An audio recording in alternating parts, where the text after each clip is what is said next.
by decomposing into two normal form, we are getting a very right or decomposition, we are getting the proper decomposition, and you can test that, you can test it by whatever data values are there, you can put those data values accordingly, project them into the new tables, and you will find on taking the join of these three relations on various attributes which are combining the two, you will find that you will get the same original relation. Okay. As far as dependencies are concerned, you will find that all those dependencies are being preserved. What do I mean by dependencies are being preserved? You will see this particular, that is name to phone dependency, name to major dependency is being preserved into the first relation. Course to, that is name and course to grid is being preserved into the second relation which we have designed, decomposed relation, as well as course to professor is being preserved into the third relation. So this is the way we have designed the proper form of this particular database. But is it the end of the story? So does we conclude that by two normal form the whole theory of normalization finishes or completes, or there are still more problems? Well, for the time being, for this particular example which we have taken, probably the problems are over. Okay, but this may not be in general the case. What kind of cases which may exist? Let us consider the relation which is given in the graphics. Well, visualize the relation, the roll numbers, the name, department, year, and hostel. Once again, a student database. For a person whose name is Raman, physics, etc., the data is there. He is in the first year and he is allocated to a hostel called Ganga. Okay. Similarly, he is in the second year, he has been allocated Kaveri. Third year, Krishna. Fourth year, Godavari. Well, this highlights some point. Roll number uniquely identifies, or roll number functionally determines the name. Roll number functionally determines the department. Roll number functionally determines the year as well as hostel. So that's perfectly okay. Okay. That means the given relation should be in 2NF. There is no problem. 2NF, as we said in the earlier case, there were no problems in the 2NF relation. But is there any additional constraint we can see in this particular state? Well, in the graphics, if what we were pointing out, that if you are in the first year, you are in Ganga hostel. If you are in the second year, you are in the Kaveri hostel. In the third year, you are getting Krishna. In the fourth, Godavari. That means something. A non-key attribute here can determine which hostel the students will be residing. That means there is a dependence existing between the year as well as the hostel.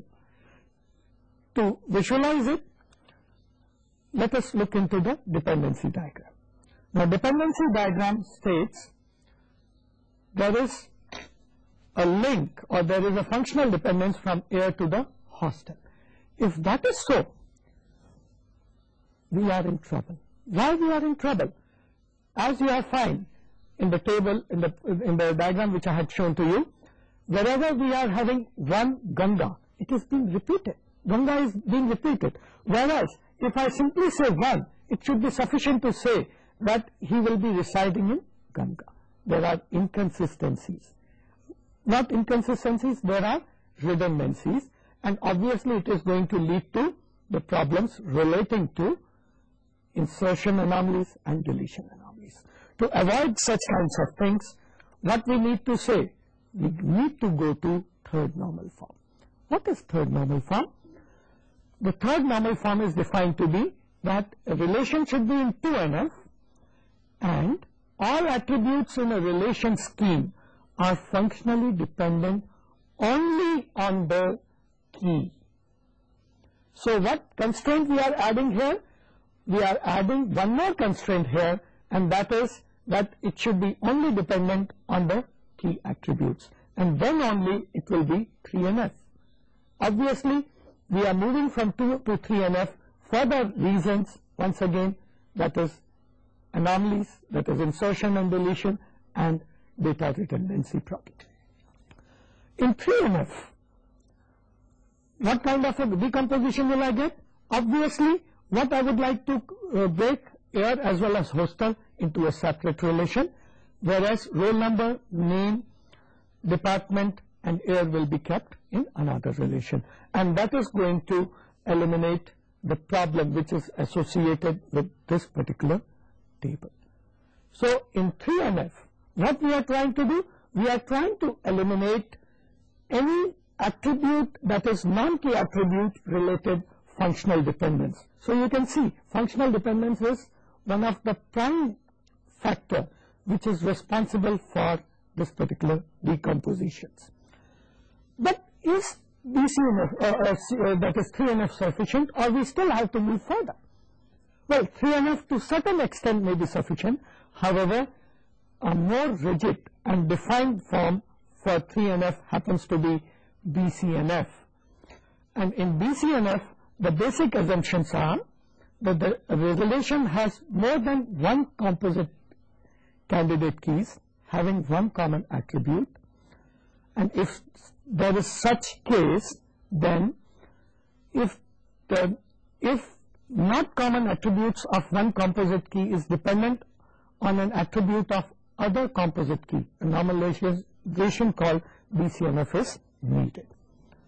So what we are saying, in 3NF we are removing some problem, that is non-prime or non-prime attribute related problem, but the problem can exist because of prime attributes also. That is, if we have two candidate keys, one is a part of, that is non-overlapping part of those candidate keys is functionally determining the other part. Since they are not falling into the that is prime attributes, then you are going to encounter that these particular relations are in 3NF, okay, but they are not going to be in BCNF. Let us explain it with the help of an example where we are visualizing a professor database, where professor code, department, head of department, and present time is there. Now, some of the basic assumptions which are listed happen to be a professor can work in more than one department, okay. The percentage time he spends in each department is known and is defined, and each department has only one head of department. So these are some of the constraints which we are defining. If these are the constraints, obviously all these constraints we would like to represent with the help of a dependency diagram. Now the dependency diagram is what we should like to see here. The department, the whole key. Now these onto the left hand side which you are seeing here, these are all key attributes, although there are two candidate keys. The first candidate key is department and professor number, and the second candidate key is professor number and HOD. Okay. If we consider department and professor number, they uniquely define the percentage time. If we consider professor number as well as HOD, they also uniquely define the percentage time attribute. But in addition, what we are having is a dependence at this point of time. That is, if I know a department, I know who is the HOD. In a sense, department functionally determines the head of the department. If that is so, we are going to fall into some problem. What is going to be the problem? Once again, you will see wherever, okay, so a professor may be occurring at various places, okay, he may be in 2 departments, 3 departments, okay, and there will be many professors in those departments. In all those places, in this particular relation, we are going to find redundancy of information as far as department and HOD fields are concerned. They are going to be repeated. Obviously, one of these fields should be kept, but you are going to, both the fields are going to lead to redundancy. And obviously, this is once again going to lead to the problem of insertion anomaly and deletion anomaly. And once again, what we have to do is decomposition. And this is what the decomposition happens to be. Professor code, department, and percentage time is kept into one relation. And we separate out department and HOD. So by this particular decomposition, what we are basically trying to ensure that our relation is in BCNF and we are divided, or we are not having the problems associated with redundancy, insertion anomaly, as well as deletion anomaly.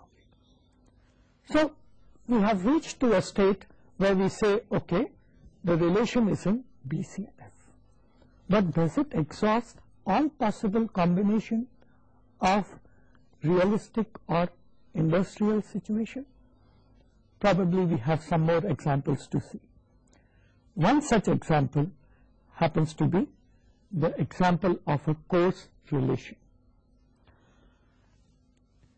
The course relation, for simplification, we are just considering three attributes: course, teacher, and text. Okay. What we are assuming here is that a course can be taught by many teachers, okay, and the teacher can teach multiple courses. That's slightly different issue right now. But whosoever teaches a course has to use specified number of text, irrespective of whosoever is or whatever teacher is teaching that particular course. In this particular case, the information which we would like to represent in this particular table basically is, so we have given an example of just two courses. Suppose I want to represent information CST 203. The two teachers are happening to be date and court, and the two texts which are to be taught in this particular course are happening to be file organization and relational design. CST 103, we have Sahani, who is teaching this particular course, and he is also teaching file organization and trees. This kind of overlap in text is possible among different courses. That kind of a thing does exist in a real life situation. Now, how would I like to represent this information into the tabular form? Well, I have to represent this information as shown in the diagram. That is, for date, for each text, okay, for each teacher, I need to represent. For example, CST 203 is being taught by date, okay, is being represented with two tuples and not one tuple. Here what we have to do is that CST 203 date file organization. So the information is like this: course CST 203 is being taught by date and he is teaching the text file organization. CST 203 is being taught by date and he has also to teach relational design. Similarly, two tuples are there for court. Similarly, two tuples are there for Sahani. Okay? As many texts are going to be there, as many tuples are necessarily to be entered. If we don't enter them, then the possible implication of the information may be, for example, if I don't enter that date with relational design, okay, that CST 203 date is teaching relational design. If I don't enter this particular tuple, there can be misinformation that date is just teaching the file organization. Okay, so this particular misinformation we cannot give. What we are trying to say here is we have the same problems once again. Okay, the FD's constraints, there is no FD in this particular relation. Why there is no FD? You will find that the whole, that is course, teacher, as well as text, all of them combined together forms the key. So if these are the three the attributes of, or the prime attributes, then there is no chance of having any functional dependence into this particular relation. If there is no functional dependence, obviously this particular relation is in BCNF, yet it has the problem of redundancy of information. Why the problem is occurring here? The problem is occurring because of the independent nature of teacher as well as text. So what we would like to do, our common sense says that I would like to decompose this particular relation into a form called fourth normal form, okay, and the two relations which should exist here should be course and teacher, okay. A course defining various teacher, I can uniquely represent the information, and course and text, okay. So by this I can decompose the relation. What is the basic theory behind this particular decomposition? The basic theory for this particular decomposition happens to be defined as multi-valued dependencies, and that multi-valued dependencies is the prime factor for defining or using fourth normal form in a relational scheme. What is a multi-valued dependence? We have given just example of it.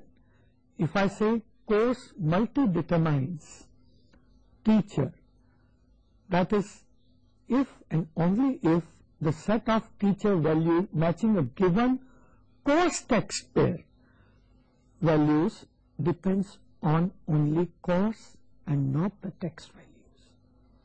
The independence which I was talking about, that is, if I know the course, there are multiple teachers who are teaching it which are independent of the text which are there, okay.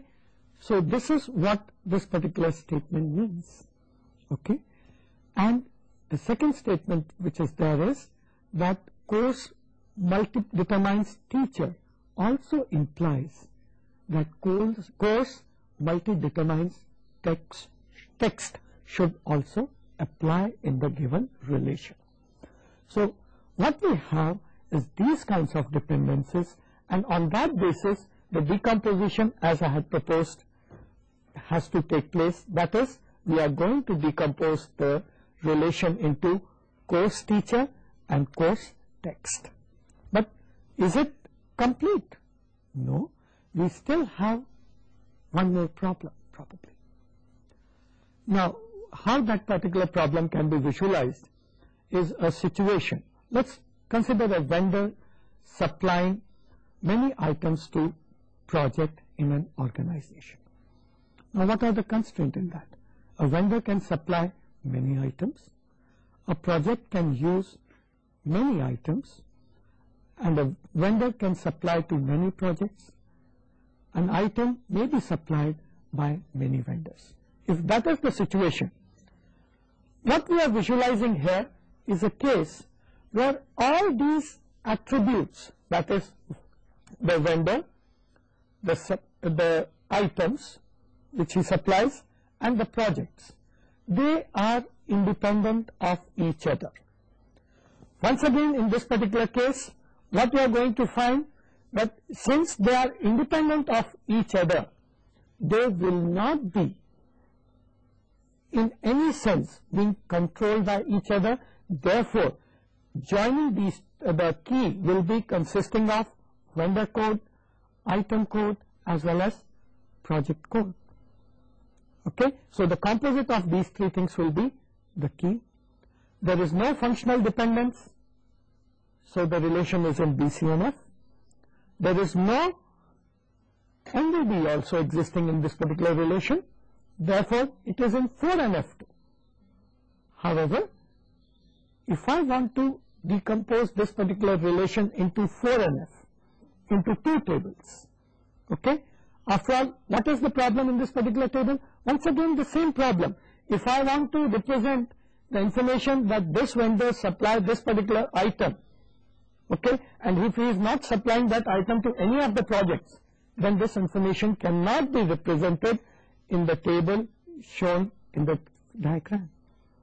Okay, I cannot represent that V3 is supplying item I1, okay, to P2. In fact, there is a duplication that must be treated as a mistake.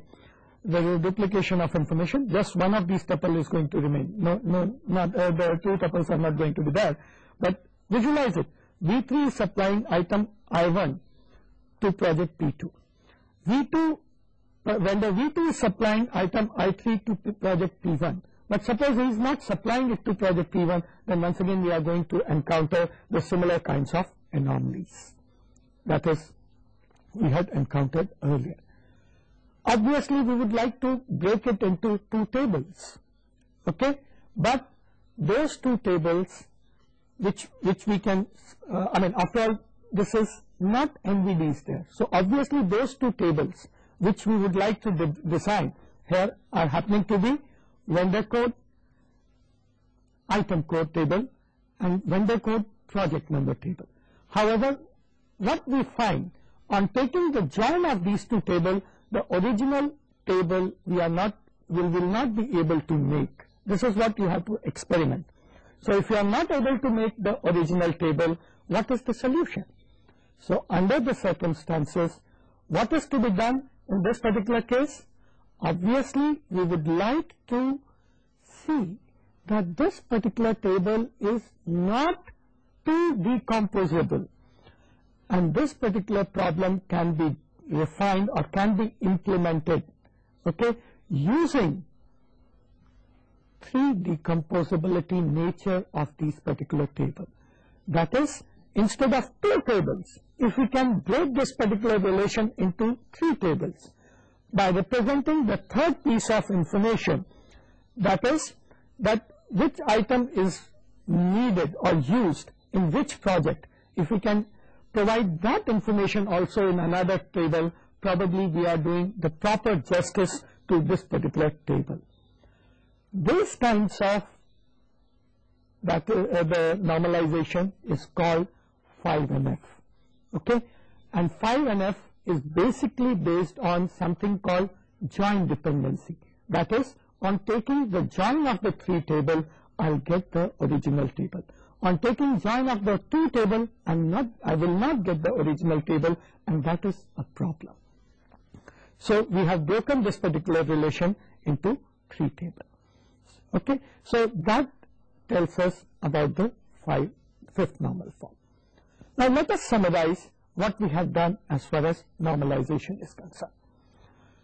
In normalizations, all relations, if I want to a non-normalized relation, if I want to convert it to 1NF, I have to eliminate variable length records, multi-attribute records, okay.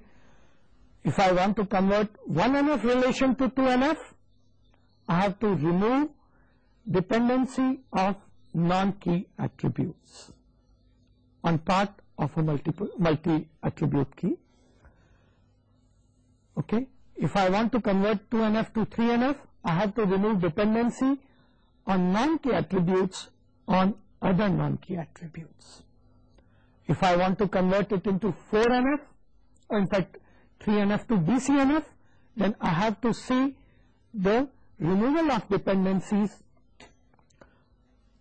on attribute of a that is, whenever we have multi-attribute key, that if there is overlapping onto the non-overlapping portion, there shouldn't be any redundancy or any dependency. In 4NF, what we try to remove is multi-valued dependencies. So if I remove all the multi-valued dependencies from a relation, I will bring my relation to 4NF.